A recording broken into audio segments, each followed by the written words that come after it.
የሴጋ ሱስ ማስተርቤሽን ሱስ ራስን በራስ የማርካት ሱስ ካለባችሁ ዛሬ እንግዲህ እኔም አለብኝ ግን እንዴት እናቆምኩ ዛሬ አንድ በአንድ ፓስል መንገዶች ማቆም እንደምችሉ ለናንተ ልናገር መጥቻለሁ። ፕሊዝ በዚህ አዲክሽንስ ካላችሁ በጥሞና እስከሚያልቅ ይህ ቪዲዮ ኖት ያዛችሁ አንድ በአንድ አዳምጡ። ለመቀየር ለመለወጥ አሁን ካላችሁበት ሱስ ለመውጣት ከፈለጋችሁ ማለት ነው። በመጀመሪያ ሴጋ ወይ ማስተርቤሽን ምንድን ነው? አንድ ሰው ሴጋ ማድረግ የሚጀምር ምንድነው? ጭንቀት ውስጥ ዲፕሬሽን ውስጥ ወይም አረጋለሁ ብሎ ያሰበው ነገር ሳያረግ ሲቀር ከሰው በኋላ ሲቀር ጭንቀት ውስጥ ሲገባ አእምሮ ከጭንቀቱ ማምለጫ ሴጋን ማስተርቤሽን ይጠቀማል። ይህ እንግዲህ ሮንግ ዌይ ነው። ዛሬ እንግዲህ ከሴጣን ቀንበር ልበሉ። ይሄ ሴጋ ሱስ ማለት ከሴጣን ቀንበር፣ ምክንያቱም ውስጥም ባዶ አድርጎ ውስጥም መና አድርጎ እንዳታስብ እንዳትቀየር የሚያደርግ የሴጣን መርዛማው ነገር የሴጋ ሱስ ነው። ስለዚህ ከዚህ ነገር እንዴት ነው የምትወጣው? እኔ እንዴት ነው የወጣሁት ነገር አንድ ባንድ አሳያችኋለሁ።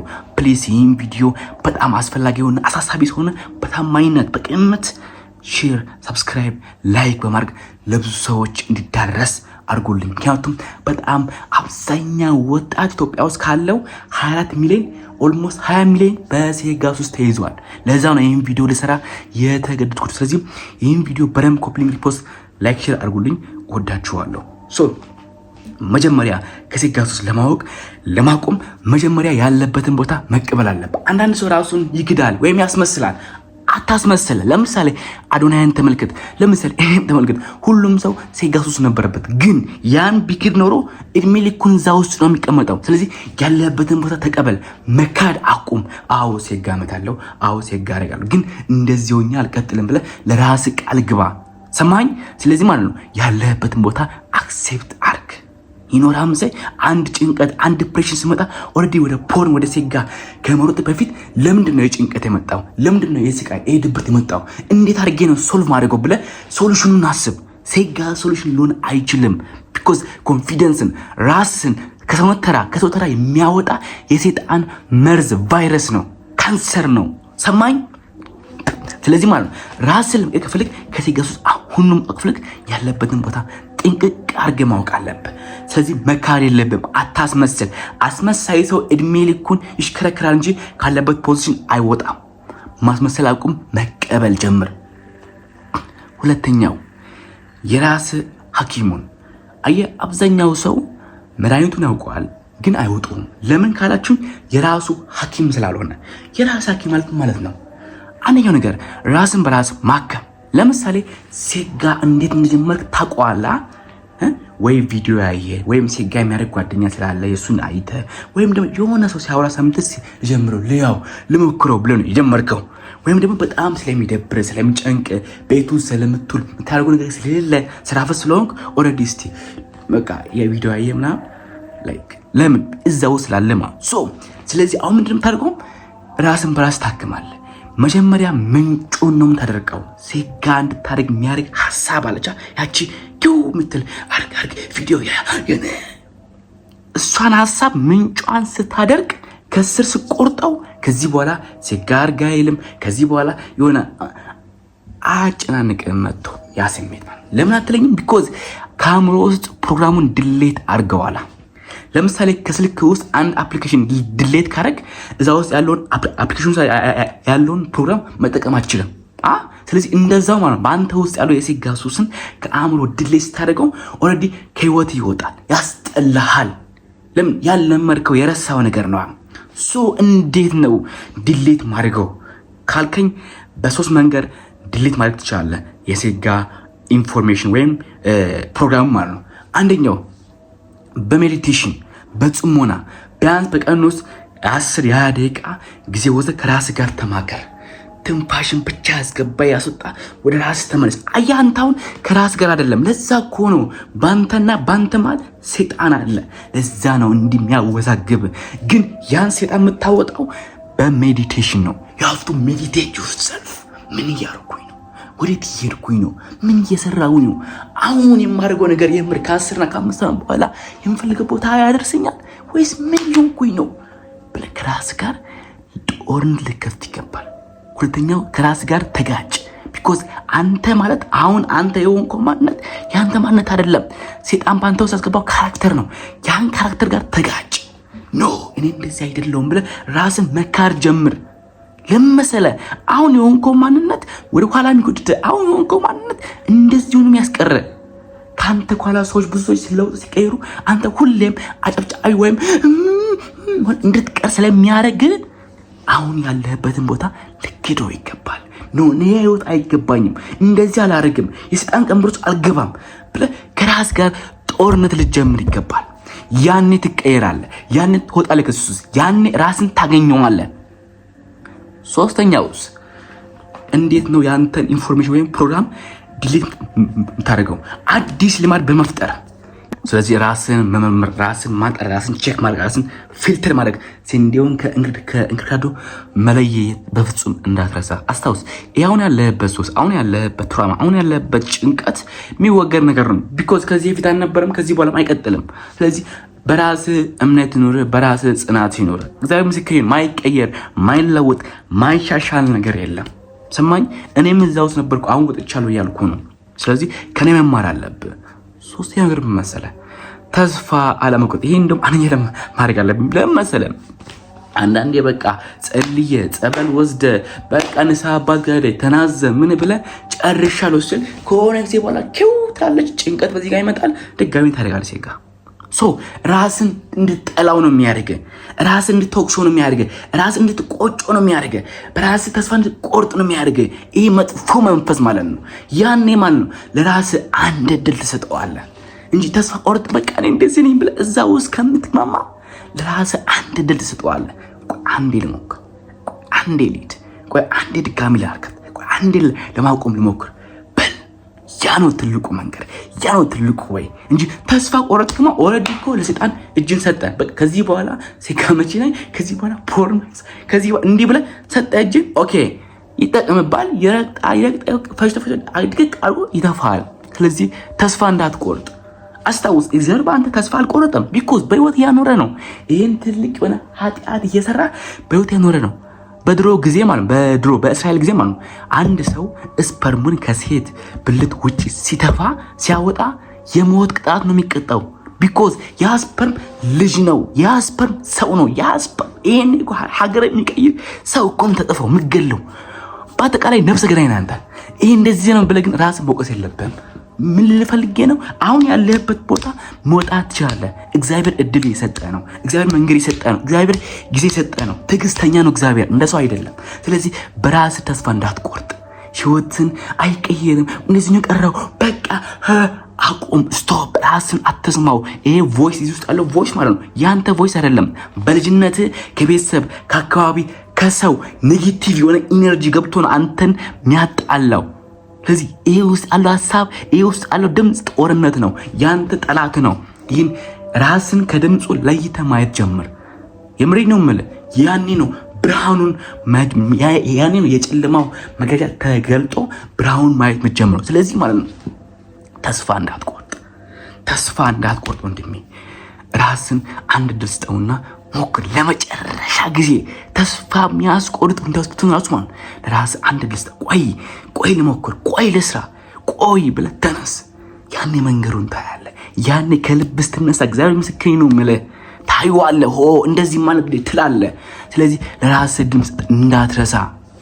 ሶስተኛው ነገርስ ሲጋ ማድረግ ኃጢአት እንደሆነ ማወቅ አለብህ ማለት ነው። መጸለይ አለብህ። ይሄ መንፈስ ነው። መንፈስ የምትዋጋው ደግሞ ይሄ ኔጌቲቭ መንፈስ ነው። ስለዚህ ይሄን ኔጌቲቭ መንፈስ የምትዋጋው በፖዚቲቭ መንፈስ ነው፣ ማለትም በእግዚአብሔር መንፈስ ነው የምትዋጋው። ስለዚህ ያም ታገኘው ደግሞ በጸሎት ነው። መጸለይ አለብህ፣ መጸበል አለብህ፣ ሱባኤ መግባት አለብህ። ብቻ በእምነትህ ማድረግ ያለብህ ነገር ማድረግ አለብህ። ጸሎት ማለት ከኮንሽስ ማይንድ አውጥቶ ወደ ሳብኮንሽስ ማይንድ የሚያስገባ የትልቁ ፓወር ነው። ስለዚህ መጸለይን በፍጹም እንዳትረሳ። ህይወትን ያስተካክሏል፣ ህይወትን ይቀይረዋል፣ ካለበት ዳይሬክሽን እንድትወጣ ያደርጋል። መጸለይ በፍጹም እንዳትረሳ ወንድሜ። እግዚአብሔር ምስክሬ ነው የምልህ። አሁን ያለበት ህይወት ኦኬ፣ አንተ ቁጥር 1 ኃጢአተኛ ብለህ የምታስበው ኦኬ፣ አሁን የሚያስጠላው ተሰማለ፣ ኦኬ፣ ይደብራል፣ ኦኬ፣ ይጨንቃል። ግን እግዚአብሔር አለ። ደግሞ ማወቅ አለብህ መሰለህ፣ እግዚአብሔር የመጣ ወደዚህ ዓለም ለኃጢአተኞች እንጂ ለጻድቃን አይደለም። እንደውም ምን ብለዋል መሰለህ? ጤናማ ሰው መድኃኒት አያሻውም ብሏል።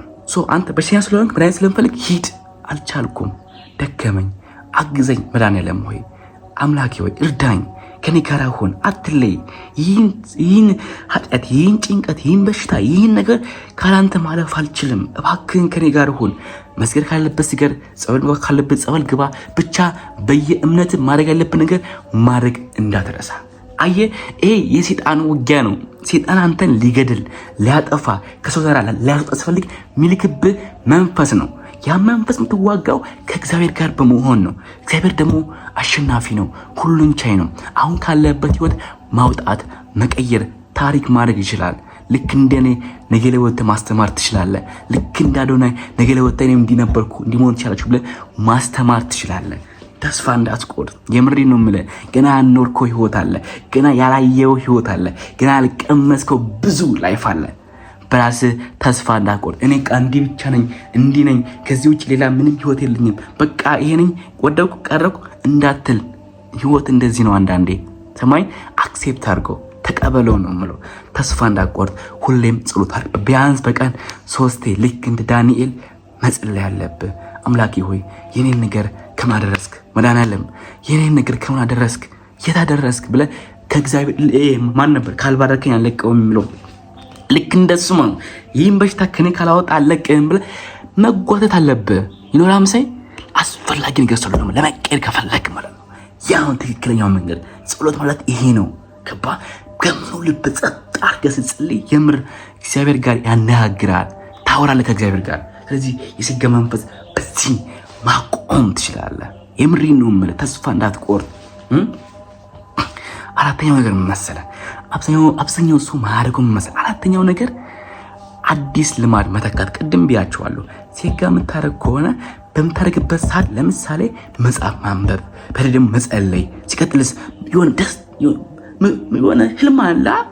አንተ እኮ እዚሁ ለመሰለ ትልቅ ህልም፣ ትልቅ ራዕይ፣ ትልቅ አላማ ደግሞ ፈጣሪ ደግሞ ለአንተ ያስበው ትልቅ ህይወት ስላለ ነው። ገባ? ኢየሱስ እየፈተነ ነው። መድኃኒዓለም እየፈተነ ነው። እግዚአብሔር እየፈተነ ነው። አላህ እየፈተነ ነው አንተን። ሰማኝ። ስለዚህ ማለት ነው አሁን ማድረግ መሰለም ራስን መቀየር አለበት። ራስን የምትቀይረው ደግሞ ልማድን በመቀየር ነው። ለራስህ 21 ቀን ስጠው። በ21 ቀን ውስጥ እንደምንም ብለህ ሴጋ በምታደርግበት ሰዓት ላይ ለምሳሌ የሚያስቅ ቪዲዮ የሚያዝናና ሰው ጋር ሂድ። የሆነ ፖዚቲቭ ከሆኑ ሰዎች ጋር መዋል ጀምር። መንፈሳዊ ከሆኑ ሰዎች ጋር መዋል ጀምር። ቤተክርስቲያን መዋል ጀምር። ጸበል መውሰድ ጀምር። ወደ ምንፈልገው ቦታ ግን ያ ቦታ ሰላም የሚሰጥ ያ ቦታ አእምሮን የሚያድስ አእምሮ የሚቀይር መሆኑን እርግጠኛ ሆነ ወደዛ ቦታ ሂድ። በተለይ ደግሞ ወደ ቤተክርስቲያን፣ ወደ መስጊድ ብቻ አላቅም ሂድ። ለመሰለ ሰላም ያለው ነፍስ የምትረካው ደስተኛ የምትሆነው ወደ ቦታ ስትሄድ ነው። ስለዚህ ራስን ከዚህ ውስጥ ለማውጣት ከፈለግ አዲስ ልማድ ለ21 ቀን መደጋገም አለብህ። እንዴት ካልከኝ ሴጋ በምታደርግበት ሰዓት ላይ ለምሳሌ መጽሐፍ ማንበብ፣ ለምሳሌ ቪዲዮ ማየት፣ የሚያስተምሩ ቪዲዮች ማየት፣ ይሄ ነው ትክክለኛው መንገድ።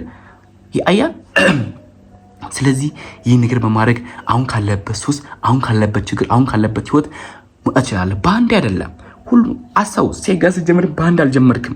ቆይ አንዴ ያልከው ጀምሮ። ስለዚህ በአንዴ ማቆማችን። ስለዚህ ቀስ በቀስ ልክ እንቁላል በእግሯ ትቆማለች እንደሚባለው ማለት ነው። እንደዛ በማድረግ ህይወትን ማስተካከል ትችላለህ። አምስተኛው ሴጋ ስታደርግ ደስተኛ ሆነ እያመሰገንክ አድርግ። ይሄ ነው ትልቁ ሚስጥር። ለምን መሰለህ? አሁን ለምሳሌ ሴጋ ካረክ በኋላ የሆነ ይቆጫል፣ ይደብራል፣ ራስን ትጥለዋል፣ ራስን ማየት ይቀፋል። ለምን? ቢኮዝ ሴጣን ካንተ የሚፈልገው ሴጋ ማድረግን ሳይሆን ሴጋ ካረክ በኋላ የሚሰማ ሎ ቫይብሬሽን የሆነ ኢነርጂው ያን ነው የሚፈልገው። ስለዚህ ያን ሲቀይርለት ኦልሬዲ ያ መንፈስ ካንተ ዴሞኑ ካንተ እየወጣ ይሄዳል። ምን ማድረግ አለብህ?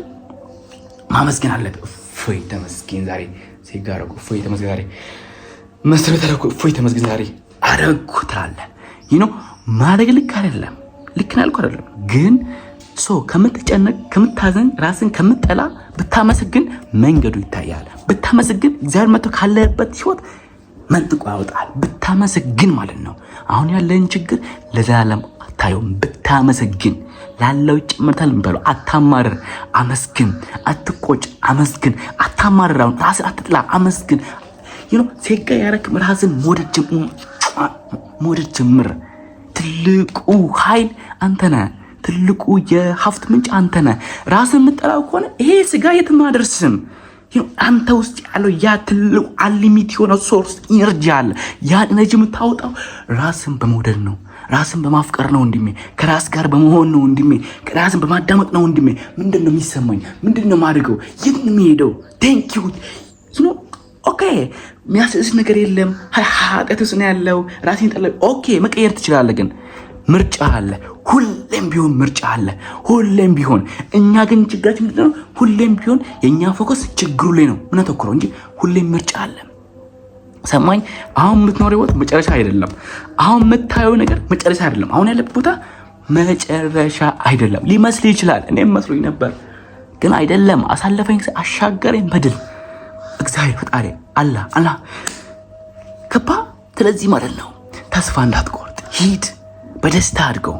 ኦኬ አድርገው ለተወሰነ እስቲ የምሬ ነው የምልህ። ለአንድ ቀን ማረግ የሆነ ማቆም ከከበደ ማለት ነው ደስ እያለ አድርገው። ተመስገን ሲያጋረኩ ተመስገን ዛሬ ደስ ብሎኛል። አረካው ጠረጅ በለው። አሁን አይቀበልም ይቀበል፣ ግን በለው። ይህ ነው መድኃኒቱ። መድኃኒት ሁሌም እኮ መመራ ነው። ሲያድን እኮ ነው የሚታወቀው። ዋጠው፣ ተጠቀም። ገባ? ይህ ነው ማድረግ ያለብህ። ስድስተኛው መሰለህ የተግባር ሰው መሆን። እስካሁን አምስቱንም አውርቻለሁ። አምስቱንም ሰምተህ ግን ወደ ጎን የምትል ከሆነ ወሬ ብቻ ከሆነ አትቀየርም። የተግባር ሰው መሆን አለብህ። እኔ ያደረኩትን አንድ ባንድ ለማድረግ ቆርጠህ መነሳት አለብህ። የተግባር ሰው ስትሆን አሁን ካለበት ችግር፣ አሁን ካለበት ሱስ፣ አሁን ካለበት ህይወት መውጣት ትጀምራለህ። የሀብቱ የተግባር ሰው አስታውስ። አንድ ሰው አሞት ሆስፒታል ሄዶ አሞኛል ዶክተርዬ እባክህን የሆነ ነገር ልይል፣ ዶክተሩ ኦኬ አለብኝ ብሎ መድኃኒት ጽፎታል። ያ መድኃኒት ወስዶ ቦርሳ ውስጥ ቢያስቀምጥ ያ ሰው ይድናል? ንገረኝ። መድኃኒቱን ስለገዛ ብቻ ይድናል እንዴ? አይድንም። መዋጥ አለበት። እኔም ይሄን ነው የምልህ። የተግባር ሰው ካልሆንክ አራምባና ቆቦ በቃ ላማለኝ በሰማይ ነው የሚሆን ህይወትም። you have to fight። የተግባር ሰው መሆን አለብህ። ኦፍ ኮርስ ይደብራል። መስራት፣ መቀየር፣ መለወጥ፣ አሁን ካለበት ህይወት መውጣት በጣም ያስጠላል። ለምን አትልም? ምክንያቱም የምቾት ቀጠና ነው። አእምሮ ተለማምዶታል። አእምሮ ደግሞ የለመደው ነገር ከማቆም ሞትን ይመርጣል። ግን ስለማይጠቅም ማቆም አለብህ። ለዛ ነው የተግባር ሰው መሆን አለብህ። አየህ፣ የተግባር ሰው ስትሆን ማለት ነው ራስን ጨክነህም ቢሆን ትለውጣለህ። ራስ ላይ ጥሩን አስነስተህም ቢሆን ትለውጣለህ። ሲገባ ይሁን ስትነቃ ሲበራልህ ማለት ነው። ያ ብርሃን እንደሚመጣ ከምንድን ነው? ከእግዚአብሔር ነው። ቅድም ያለው ጸሎት አድርግ ብለህ ያ ብርሃኑ እንዲመጣልን እንዲገለጥልን ነው። ያ አንተ ላይ የተገፈው ጨለማ አለ ማለት ያ እንዲገፍ ሲገፍልህ የት ነኝ ያለሁት? ኦ ማይ ጋድ ምን ይሰራው ነው? የት ነበርኩኝ ትላለህ። ለምን? ኦልሬዲ የንግድ ካንተ ተገፏላ። ስለዚህ የተግባር ሰው መሆን የሚጠቅመው ለዚህ ነው። ውደቅ፣ ተነስ፣ ይሳቁብህ፣ ሞክር፣ ሂድ። ብቻ መስራትን መተግበርን እንዳትረሳ። የተግባር ሰው መሆን አሁን ካለበት ሱስ ስለሚቀይርህ ማለት ነው። ይህን በማድረግ አሁን ካለበት ህይወት መውጣት ትችላለህ። ሰባተኛው ከዚህ ሱስ መውጣት መጨረሻ ማድረግ አለብን መሰለህ። መጨረሻ በቃ ለራስህ መወሰን ያለብህ ምንድን ነው? ራስን አፍርሶ መስራት። ይህም መሰለህ ከዚህ በፊት አሁን ያለ ልማድ፣ ያለ ባህሪ፣ ያለ ጸባይ ኦልሬዲ ሴጋ እንታርግ ነው ዲዛይን ተደረገው። ስለዚህ አሁን ያለ ህይወት አዲስ ማለት ልፈጥር ይገባል። ለምሳሌ አንተ አሁን መሆን ፈልገው ያ ሰው አለ፣ ያ ቢሊየነር የሆነ ሰው፣ ያ G+ ቤቶች የሆነ ሰው፣ ያ በቃ ዝነኛ የሆነ ሰው አለ። ያን ሰው ለመሆን ከፈለግ መጀመሪያ ማቅረብ መሰለህ ንገረኝ። ያ የሚያደርገው ነገር አሁን ላይ ማድረግ፣ ያ የሚሰራውን ስራ አሁን ላይ መስራት፣ የዛን አእምሮ ወስደህ ያው የምሰራውን ስራ ማሯሯጥ፣ ራስን አፍርሰን መገንባት። ይሄውን ትልቁ ሚስጥር ካለህበት ድህነት፣ ካለህበት ሱስ፣ ካለህበት ነገር የሚያስወጣ ራስን አፍርሶ መገንባት። በስሜት፣ በአእምሮ፣ በሀሳብ፣ በልማድ፣ በሰውነት ራስን ድጋሚ አፍርስ። ድጋሚ ስራው፣ ድጋሚ እንዳዲስ ተነስ፣ እንዳዲስ ሂድ፣ እንዳዲስ ሩጥ፣ እንዳዲስ አንብብ፣ እንዳዲስ ተራመድ፣ እንዳዲስ ሞክር፣ እንዳዲስ ማለት ነው። ምክንያቱም ሁሌም አዲስ ቀን ነው የሚሰጥ። ስለዚህ አሁንም ጊዜ አለ። ራስን አፍርሶ መገንባት በፍጹም እንዳትረሳ፣ እንዳዘነጋ። ህይወትን የሚቀይር ካለበት ከማንኛውም ሱስ የሚያስወጣ ነው። ሰማኝ። ስለዚህ ይህን ማድረግ አለበት። ኦኬ። ስምንተኛው ቆራጥ መሆን። ቅድም ያለው የተግባር ሰው መሆን። አሁን አውቆማለሁ ብለህ ወስነህ አንድ ቀን አቆመ ሁለተኛ ቀን ለምን የለመድከው ነገር ስለሆነ ማለት ነው። የሆነ አእምሮ ቀይሞት ነው የሚመስለው። ስለዚህ ማለት ነው ቆራጥ መሆን አለብህ። ያኔ አርግ ሲል አላረግም፣ እንደው ከሞት እሞታለሁ አላረግም፣ አልመለስም፣ ዞሬ ወደዛ አልሸናም፣ አልመለከትም ብለህ ማየት አለብህ። አየህ እንዲህ ስታደርግ ቆራጥ ስትሆን ዲስ ጋይስ ወስኗል። አንዴ ቆርጦ በቃ ስለዚህ ይቅርብኝ ብሎ አእምሮ በራሱ መንገድ ሌላ ህይወት ይጀምራል ማለት ነው። ስለዚህ ቆራጥ መሆን የህይወት ዋና አካል ስታደርገው አሁን ካለበት ሱስ መውጣት ጀምራል። ቆራጥ መሆን እንዴት ነው ካልከኝ ከውስጥ መነሳት፣ ከውስጥ ለማቆም መወሰን፣ ከአንጀት ከዚህ ከሆድ ማለት በቃኝ ማለት ይኖራምስ። በቃኝ ስትል የምር ከልብ በቃኝ ስትል እድሜ ልክ የሚያስቸግረው ሱስ ካንተ ህልም ጥርግ ውልቅ ነው የሚለው በቃኝ ስትል ማለት ነው። ይሄውን ትልቁ የህይወት መንገድ፣ ይሄውን ትልቁ የህይወት ራዕይ፣ ይሄውን ትልቅ ራስን የሚቀይርበት መንገድ ማለት። ስለዚህ በቃኝ ማለት አለብህ፣ መቁረጥ አለብህ። አሁን ካለበት ችግር፣ አሁን ካለበት ስቃይ፣ አሁን ካለበት ህይወት ለመውጣት ዲሳይድ ማድረግ አለብህ። ከልብ መወሰን አለብህ። ቆራ ስትሆን ነው አሁን ካለበት ችግር ልትወጣ የሚገባው። 9ኛውን መሰለን መጨረሻው ደግሞ ማለት ነው ለራሴ የዋ መሆን ይኖራል። አንተ ብዙ ፈተና አልፋል፣ ብዙ ችግሮችን አይታል፣ ብዙ ኃጢአት ወድቃል። ኢሶኬ ለራስህ ግን የዋሁን። አንዳንዴ ማትፈልገው ቦታ ውስጥ የምትገኘው ኢሶኬ ለራስህ የዋሁን። አንዳንዴ ማትፈልግበት ቦታ ነው ራስን ተገኘው፣ ግን አትቆሰው፣ አትስደበው።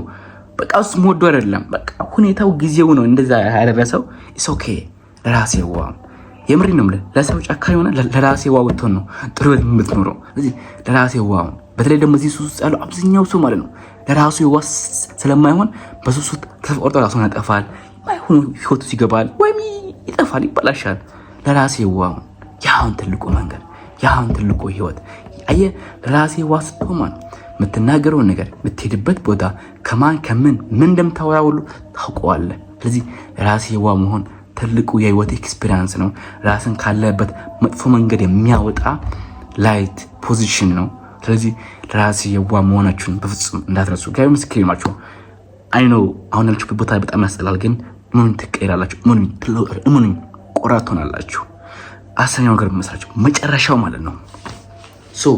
እስካሁን 9ኙን አውቻለሁ። 10ኛው ምንድነው ካላችሁ ማለት ነው የእናንተን ህይወት መመልከት፣ ቆም ብላችሁ ማሰብ። አያችሁ አሁን እዚህ ውስጥ ማለት 3 ምናገረው ነገር አለ። አንድ ሰው ልጅ ስኬታማ ለመሆን ወይም በህይወት እንዳለ ለማወቅ ከፈለገ መጀመሪያ ያለበትን ቦታ ማወቅ አለበት።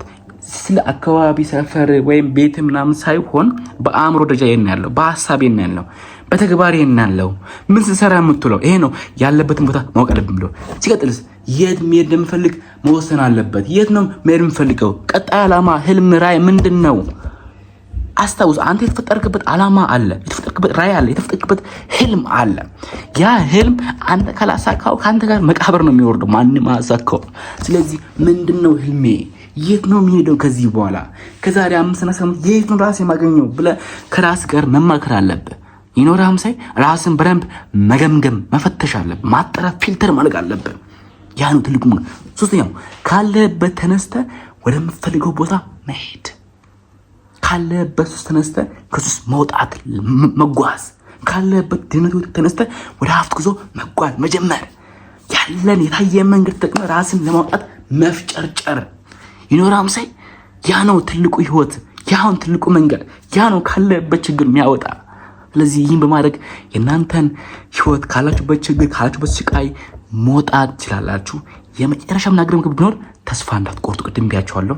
ትለውጣላችሁ፣ ትቀየራላችሁ። አስታውሱ። በጣም ካስቸገራችሁ ደግሞ እጆቹ አረብ ካስቸገረ ላስቲክታችሁ ማለት ልክ የሆነ እንዴት ነው ሲበላችሁ ማለት ነው እንዲህ ያላችሁ አራችሁ መራችሁ ትመታላችሁ። ያ ፔን እንዲሰማ አእምሮ ይሄን ካረኩ በኋላ በላስቲክ ይመታል ብሎ እንዲያስብ ማለት ነው። ምንድነው ለራስ ቅጣትና ሽልማት ስጥ። ለምሳሌ ሴጋስ ታረቅ ራስን ቅጣው፣ ሴጋስ ታቆም ራስን ሸልመው። ብዙ ነገር አይደለም። ለምሳሌ ከምትወደው ሰው ጋር ተደዋወል፣ የምትወደው ቦታ ሂድ፣ የምትወደው ነገር አንብብ። ይሄን ሁሉ ማለት ነው። ስለዚህ ያ ቅጣትና ሽልማት ህይወትን ያስተካክሏል፣ ህይወትን ይቀይራል፣ ራስን ያሳድጋል፣ ኖር ማተቆን ህይወት ያኖራል። ስለዚህ ይሄ ግዴታ አስፈላጊ ነው